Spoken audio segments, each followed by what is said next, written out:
سلامونه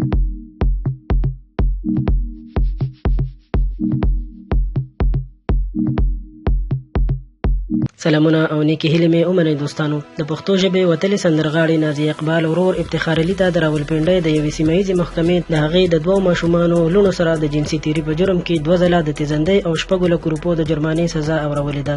نازیه اقبال وایي چې زه د عدالت په دغه پریکړه ډیره خوشحاله یم او پوره باور لرم چې ورور به مې تیزندۍ شي او نور خلک به د دې نه عبرت واخلي او د نورو ماشومانو جنکو ژوند به په عزت او حفاظت کې پاتې شي.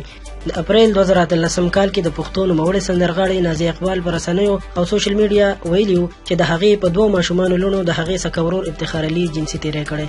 نازیه اقبال د خپل ورور په ضد د راولپنډۍ په روات پولیس تاڼه کې درج کړل شوي FIR کې ویلي چې د هغې ورور افتخار علي د 1.5 کال راهیسې د هغې په لوڼو جنسي تیری کولو، خو دغه ماشومان یې دومره یارولې وې چې که چاته مو حال وویلو نو مړی به مو کړم. وروسته چې کله پولیسو د جنسي تیري په تورن د نازیه اقبال 21 کلن ورور پولیسو ونیولو، نو میډیکل ریپورټ او DNA ټیسټ څخه ثابته شوه چې افتخار علي د هغې په ماشومانو جنسي تیری کړی. د 9 په ورځ د راولپنډۍ په ضلعي محکمه کې د نازیه اقبال د ورور افتخار علي په ضد د دوسیې اورېدنه شوې او د محکمې قاضي د جرم په ثابتېدلو مجرم افتخار علي ته د 2 کرته تیزندۍ او 6 لکو روپو جرمانې سزا اورولې ده.